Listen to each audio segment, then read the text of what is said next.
တေဘုဒ္ဓဥပတပင်တိချစ်ချင်းတရားကအဲ့ဒီလိုကိုပြင်းထန်စွာပူလောင်စေလိမ့်မယ်ဘုဒ္ဓဆိုပြင်းပြင်းထန်ထန်လို့အဓိပ္ပာယ်ရဥပတပင်တိဆိုတာပူလောင်တာချစ်ချင်းကြောင့်ဖြစ်တဲ့ပူလောင်မှုလောင်ကျွမ်းမှုဟာတတ်တောင့်တတ်တာမဟုတ်ဘူးလို့ပြောတာပြင်းပြင်းထန်ထန်ပူပူလောင်လောင်ခါခါတီးတီးသွားတာဒါကိုနားလည်ဖို့လိုတယ်နော်ချစ်ချင်းကြောင့်ဖြစ်ရတဲ့ဆင်းရဲမှုဟာတတ်တောင့်တတ်တာမဟုတ်ဘူးလို့ဒီနေ့မှာဦးဇင်းတို့ချစ်ချင်းကြောင့်ဒုက္ခရောက်တယ်ချစ်ချင်းကြောင့်ဆင်းရဲရတယ်ဆိုတာကို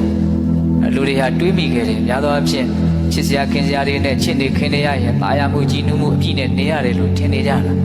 ာချစ်ခင်နှစ်သက်မှုမြတ်နိုးမှုဟာပျော်ရွှင်မှုကိုဖြစ်စေတယ်လို့ပဲလူအများစုကထင်နေကြတာတကယ်ကအဲ့လိုမဟုတ်ပိယတော်ဇာယတိတော့ကပိယတော်ဇာယတိဗျာချစ်ချင်းကြောင့်စိုးရင်ရတယ်ချစ်ချင်းကြောင့်အန္တရာယ်ဆိုတာဖြစ်ရတယ်တခြားစဉ်းစားကြည့်လေ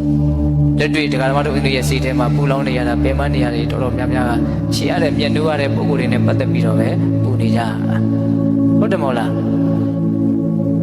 ရသော်ဘုရားတတကရွာတကြီးတယောက်ရသော်ဘုရားဒီကိုရောက်လာပြီးတော့မိကွန်းတစ်ခုမေးတယ်မိတဲ့မိကွန်းလေးကအရန်တန်ဖို့ရှိပါတယ်အရှင်ဘုရားတဲ့တရားတနားရီတောင်ကြောသွားပြီပြောကြတယ်အများကြီးရှိသေးတယ်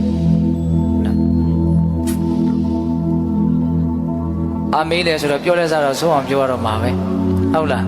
းပြီးမှလူရင်းကိုချုံချရတော့မှာပဲဟုတ်လားအမေးတယ်ဆိုတော့မြတ်စွာဘုရားတဲ့ဒုက္ခတွေကဘာကြောင့်ဖြစ်တယ်လဲဒုက္ခတွေကဘာကြောင့်ချုပ်တယ်လဲဟောအရန်အရေးပါတဲ့မေးခွန်းတော့ဒုက္ခဘာကြောင့်ဖြစ်တယ်လဲဒုက္ခဘာကြောင့်ချုပ်တယ်လဲလို့မေးတော့မြတ်စွာဘုရားဘာဖြေတော့ဆိုတော့တခါကြီးတဲ့ဒုက္ခဖြစ်ပုံဒုက္ခဘာကြောင့်ဖြစ်ရလဲဒုက္ခဘာကြောင့်ချုပ်ရလဲဆိုတော့တဲ့ဟောငါပြောမယ်အဲ့လိုပြောတဲ့အခါမှာအတိတ်ကာလတုန်းကဘလို့တွေကြောင့်ဒုက္ခဘလို့ဖြစ်သွားတယ်ဒုက္ခဘလို့ချုပ်တယ်လို့အတိတ်ကာလကဖြစ်ရကိုအကြောင်းပြုပြီးတော့ပြောမယ်ဆိုရင်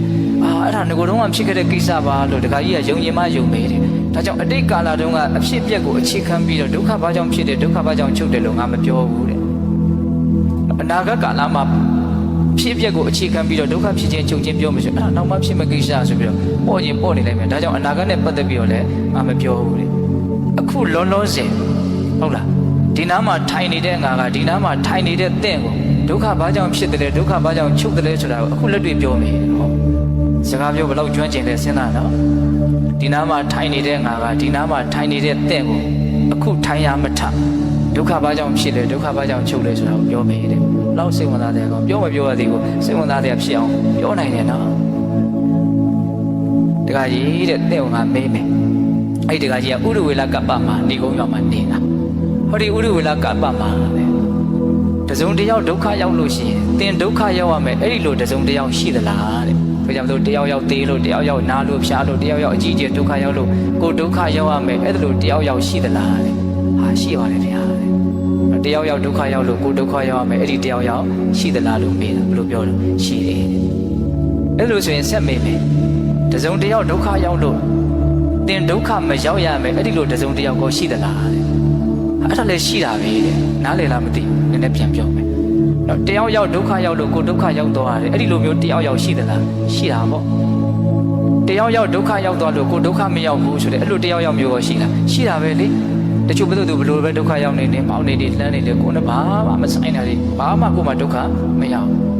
အဲ့လိုလိုကမရှိဘူးလားရှိတယ်အဲ့ဒါမြတ်စွာဘုရားဘာပြောလဲဆိုတခါအဲ့လိုဆိုစဉ်းစားရတယ်ဒီတယောက်ဒုက္ခရောက်ရင်တော့တင်ဒုက္ခရောက်ရတယ်ဒီတယောက်ဒုက္ခရောက်ရင်တော့တင်ဒုက္ခမရောက်ဘူးတဲ့အဲ့ဒါလို့ဘာလို့ကိုယ်ပြချာနာနေရတယ်လေသူ့ပဲပြန်မေးတာနော်အဲ့ဒါတို့ဘယ်လိုပြောတော့ဆိုတော့မြတ်စွာဘုရားတဲ့တပည့်တော်ချစ်ခင်ရတဲ့နှစ်သက်ရတဲ့မြတ်နိုးရတဲ့လူတွေဒုက္ခရောက်ပြီဆိုတော့တပည့်တော်ဒုက္ခရောက်ရတာပေါ့တပည့်တော်ချစ်ခင်မှုနှစ်သက်မှုမြတ်နိုးမှုမရှိတဲ့လူတွေဒုက္ခရောက်တော့သူဘယ်လောက်ပဲရောက်နေတယ်အဲ့ဒါတပည့်တော်ဒုက္ခရောက်စရာအကြောင်းမရှိဘူးတဲ့အဲ့လိုဆိုရင်တခါကြီးတဲ့သင်ကိုယ်တိုင်ပဲဒုက္ခဘာကြောင့်ဖြစ်တယ်ဒုက္ခဘာကြောင့်ချုပ်တယ်ဆိုတာသင်ကိုယ်တိုင်ပဲဖြေလိုက်ပြီးသားဖြစ်သွားပြီတဲ့ကဲလောက်ကျွမ်းကျင်တော်မူလဲဆိုတာစဉ်းစားတော့ညင်းလို့ရလားမရဘူးဟုတ်လားအဲ့ဒီမှာမြတ်စွာဘုရားဘာထပ်ပြီးတော့ပြောလိုက်တော့ဆိုတော့တခါကြီးတဲ့အတိတ်ကာလတုန်းကဒုက္ခရောက်တယ်ဆိုတာလည်းပဲအဲ့ဒီချစ်ခင်မှုနှစ်သက်မှုမြတ်နိုးမှုကြောင့်ပဲဒုက္ခရောက်ရတာအခုဒုက္ခရောက်နေကြရတယ်ဆိုတာလည်းအဲ့ဒီချစ်ခင်မှုနှစ်သက်မှုမြတ်နိုးမှုကြောင့်ပဲဒုက္ခရောက်နေကြရတာနောက်မှဒုက္ခရောက်ကြမဲ့လူတွေလည်းပဲအဲ့ဒီချစ်ခင်မှုနှစ်သက်မှုမြတ်နိုးမှုကြောင့်ပဲဒုက္ခရောက်ကြတာအဲ့တော့တခါကြီးကဘာပြောလဲဆိုမှန်လိုက်တာဗျာ